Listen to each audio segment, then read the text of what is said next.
Après les différentes figures d'analyse technique que nous avons vues précédemment, aujourd'hui vient le tour du triangle ascendant et le triangle descendant. Pour l'instant, nous allons nous intéresser sur le triangle ascendant. Vous devez comprendre que c'est juste, vous tracez une ligne, deuxième ligne, mais en fait le triangle, le bout du triangle est dirigé vers la tendance haussière, une sorte d'entonnoir qui est dirigé vers le haut. Et ici, le contraire, le triangle descendant, c'est que on a l'entonnoir qui est dirigé vers le bas, tendance baissière. Maintenant, allons sur le graphique pour voir si on arrive rapidement à choper notre triangle ascendant. Dans ce marché, on voit bien que le marché a fait tout le tour et par exemple, lorsqu'on était dans cette zone, on pouvait déjà avoir notre figure, on va dire le triangle ascendant. Donc, ce que nous allons faire, c'est de tracer cette ligne-là, de tendance comme ça, voilà, hop, cette ligne, elle est très bien tracée, on cherche notre figure, et au niveau des supports, nous allons tracer une deuxième ligne qui va se diriger vers le haut, on fait ça un peu plus beau, hop, donc là, nous avons notre triangle ascendant, on a le prix qui est sorti de là, et bam, qu'est-ce qui se passe? Les gens ont commencé à acheter dans cette zone-là pour aller chercher des niveaux beaucoup plus hauts. Et comme si on remarque bien, le prix est revenu bondir encore sur notre ligne de tendance baissière qu'on avait tracée. Et qu'est-ce qui s'est passé? Le prix est reparti à la hausse. Et n'oubliez pas, lorsque les traders tracent ces deux lignes-là, c'est pour attendre deux scénarios. Soit le prix casse et sortir du triangle, on va dire, pour aller chercher des niveaux plus hauts. Et dans ce cas, ici, on rentre comme acheteur pour profiter de la hausse. Par contre, le prix pouvait aussi casser à la baisse, sortir du triangle, mais à la baisse.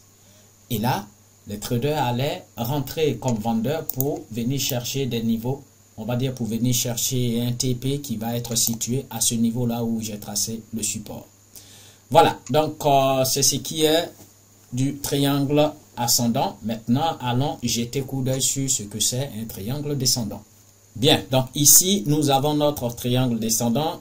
Le triangle est orienté, on va dire l'entonnoir, le petit bout est orienté vers le bas. Et dans cette même configuration du triangle descendant, on va s'attendre à deux scénarios. Soit le prix peut casser à la hausse, donc le prix va sortir du triangle, mais orienté vers le haut. Donc on va chercher des niveaux beaucoup plus hauts. Dans ce cas, les gens achètent. Ou soit casser ce gros support pour aller chercher des niveaux beaucoup plus bas. Dans ce cas, à la cassure, les gens rentrent comme vendeurs. Nous allons nous diriger vers les graphiques pour voir si on arrive éventuellement à choper notre triangle descendant. Donc, les triangles descendants sont faciles à repérer sur une tendance baissière. Vous voyez là, on a tracé notre support. Maintenant, nous allons tracer notre ligne de tendance baissière. Hop, jusque là. Et là, qu'est-ce qui va se passer? Voilà. Voilà, la ligne est parfaite là. Et on voit le prix qui casse cette zone. Et qu'est-ce qui s'est passé? Les gens ont vendu pour venir chercher des niveaux beaucoup plus bas. Donc, ce sont des figures très simples à intégrer. On a le triangle descendant où on a le bout du triangle qui est orienté vers le bas. Et ça, c'est lorsque nous sommes dans une tendance baissière. Dès que le support a été cassé, les gens sont rentrés à partir d'ici pour vendre. Demain, nous allons voir une autre figure qui va vous permettre d'apprendre encore plus sur les figures de l'analyse technique. Donc, que ce soit le triangle descendant ou le triangle ascendant, le but, c'est de traquer le prix dans une zone où, en fait, le prix va se fermer petit à petit, comme si le prix était dans un entonnoir, et on attend que le prix sorte à la hausse ou à la baisse pour pouvoir se positionner, comme vous pouvez le voir ici. Donc, c'est tout pour aujourd'hui. Demain, nous allons voir une autre figure qui va vous apprendre plus sur les figures de l'analyse technique. Ici, le sniper sur les marchés boursiers. N'oubliez pas de liker, partager et surtout laisser un commentaire.